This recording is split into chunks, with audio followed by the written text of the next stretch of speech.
Bismillahirrahmanirrahim. Assalamualaikum warahmatullahi wabarakatuh. Allahumma sholli ala Sayyidina Muhammad wa ala ali Sayyidina Muhammad. Yang terhormat Bapak Dr. Haji Deden Komar Priyatna, STSIP MMCHRA selaku Rektor Universitas Winaya Mukti, dan yang terhormat Ibu Dr. Hajah Wina Roswina, SEMM CPM selaku Dekan Fakultas Ekonomi Bisnis Universitas Winaya Mukti. Yang terhormat Ibu Kartika Pratiwi Putri, SEMAK selaku Ketua Program Studi Akuntansi S1, dan yang terhormat Ibu Maria Luciana Yulianti, SEMM selaku dosen pembimbing. Sebelumnya, izin memperkenalkan diri, saya Ahmalia Nur Afifah dengan NIM 412242312076 dengan Program Studi Akuntansi Universitas Winaya Mukti. Pada kesempatan kali ini, saya akan mempresentasikan hasil akhir laporan magang saya di BKAD Kabupaten Bandung dengan judul Prosedur Penyusunan APBD pada Badan Keuangan dan Aset Daerah Kabupaten Bandung. Sebelum ke pembahasan inti, di sini ada daftar pembahasan. Yang pertama itu ada latar belakang, yang kedua ada profil organisasi, ketiga ada aktivitas magang, keempat ada pembahasan, kelima ada kesimpulan, dan terakhir ada refleksi diri. Poin pertama adalah latar belakang. Anggaran pendapatan dan belanja daerah atau yang biasa disebut dengan APBD merupakan landasan dasar bagi pelaksanaan seluruh kegiatan pemerintahan daerah dalam periode 1 tahun anggaran. APBD ini berperan sebagai sarana untuk merencanakan, menganggarkan, mengendalikan, dan mengevaluasi kinerja pemerintahan daerah. Penyusunan APBD ini wajib mengikuti PP 12 tahun 2019 dan Permendagri nomor 77 tahun 2020. Kedua regulasi tersebut mendukung pengelolaan keuangan daerah yang transparan, akuntabel, dan partisipatif.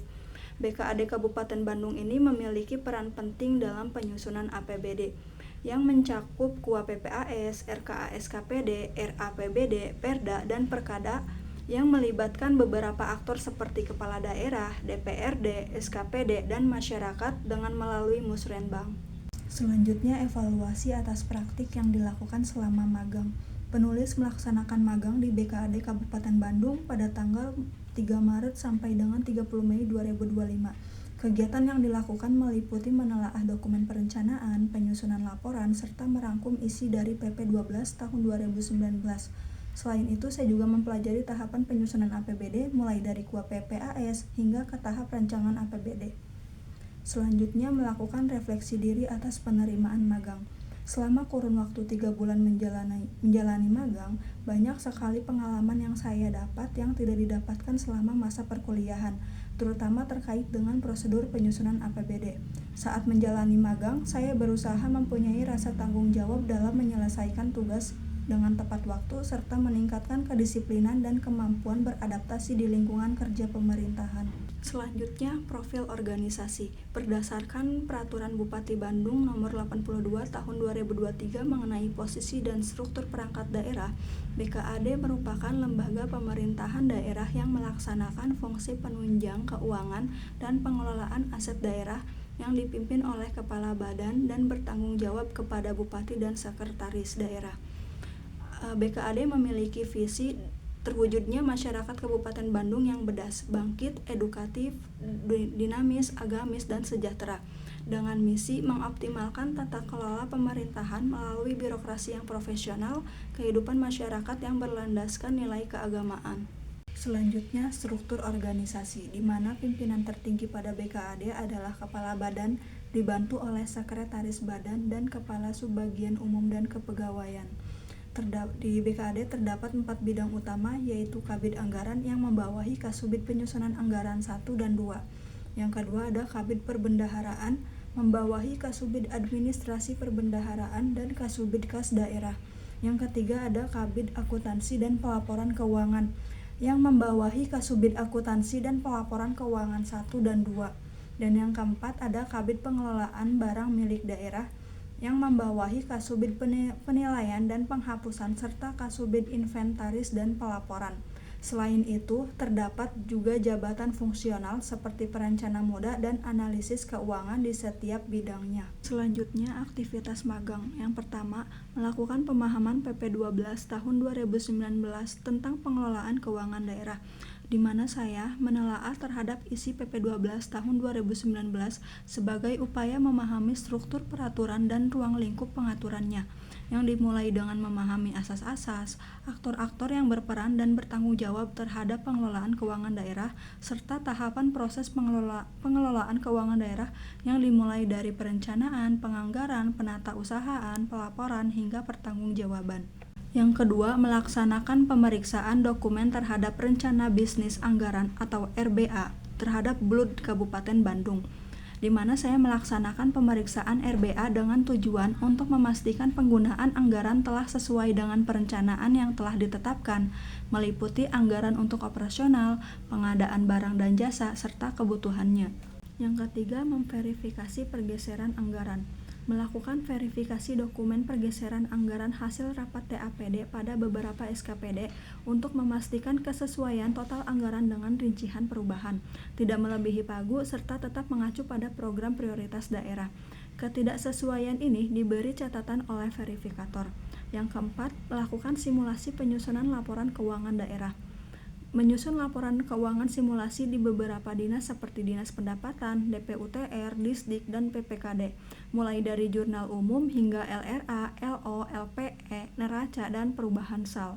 Selanjutnya pembahasan, langsung saja pada poin analisis prosedur penyusunan APBD.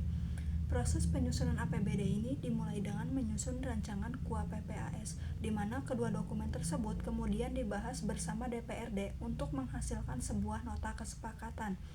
Nah, berdasarkan nota kesepakatan tersebut, KDH ini menyampaikan surat edaran yang berisi pedoman penyusunan RKA SKPD yang kemudian ditindaklanjuti oleh SKPD dengan melakukan penyusunan RKA SKPD. Lalu PPKD ini melakukan kompilasi RKA SKPD menjadi Raperda APBD untuk dibahas bersama DPRD untuk memperoleh persetujuan bersama sebelum diajukan dalam proses evaluasi. Proses penetapan Perda APBD baru dapat dilakukan jika Mendagri atau Gubernur menyatakan bahwa Perda APBD tidak bertentangan dengan kepentingan umum dan peraturan perundang-undangan yang lebih tinggi.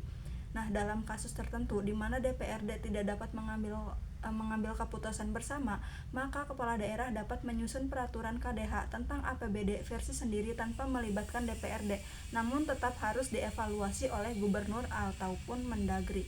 Selanjutnya, permasalahan yang terjadi di BKAD. Yang pertama itu ada keterbatasan sumber daya. Yang kedua, pemahaman yang belum merata terhadap dokumen perencanaan. Ketiga, kurangnya koordinasi antar bidang. Dan yang keempat, waktu penyusunan KUA PPAS yang singkat. Selanjutnya yaitu kesimpulan. Prosedur penyusunan APBD pada BKAD Kabupaten Bandung telah sesuai dengan PP 12 tahun 2019 dan Permendagri nomor 77 tahun 2020. Melalui tahapan sistematis dimulai dari KUA PPAS hingga penetapan Perda dan Perkada. Namun di dalam praktik lapangannya masih terdapat hambatan keterlambatan penyusunan RKA SKPD oleh beberapa SKPD, koordinasi yang belum optimal antar bidang, serta keterbatasan pemahaman mengenai integrasi dokumen perencanaan. Oleh karena itu, diperlukan penguatan koordinasi antar SKPD, peningkatan kapasitas sumber daya manusia melalui pelatihan regulasi, serta penyesuaian jadwal pelaksanaan untuk meningkatkan efektivitas dan efisiensi penyusunan APBD secara menyeluruh. Selanjutnya, rekomendasi yang pertama bagi perusahaan diharapkan untuk tingkatkan koordinasi antar bidang melalui pertemuan rutin, memberikan pembekalan awal bagi mahasiswa magang seperti pelaksanaan tugas dan dapat memberikan kesempatan yang lebih luas lagi bagi mahasiswa magang untuk terlibat dalam kegiatan lapangan. Dan yang kedua, bagi perguruan tinggi diharapkan untuk memperjelas informasi dan alur magang kepada mahasiswa, memperluas kerjasama dengan perusahaan untuk mempermudah mahasiswa mendapatkan rekomendasi tempat magang, serta memperjelas timeline magang agar tidak terjadi kesalahpahaman. Dan yang terakhir ada refleksi diri. Selama kurang lebih 3 bulan menjalani magang di BKAD Kabupaten Bandung, saya memperoleh banyak pengalaman dan ilmu seperti membangun komunikasi yang baik dengan para staf, menunjukkan sikap tanggung jawab, serta menjaga kedisiplinan dalam menyelesaikan setiap tugas secara tepat waktu dan profesional.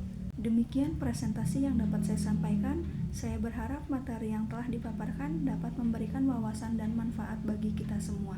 Terima kasih atas perhatian dan waktu yang telah diberikan. Wassalamualaikum warahmatullahi wabarakatuh.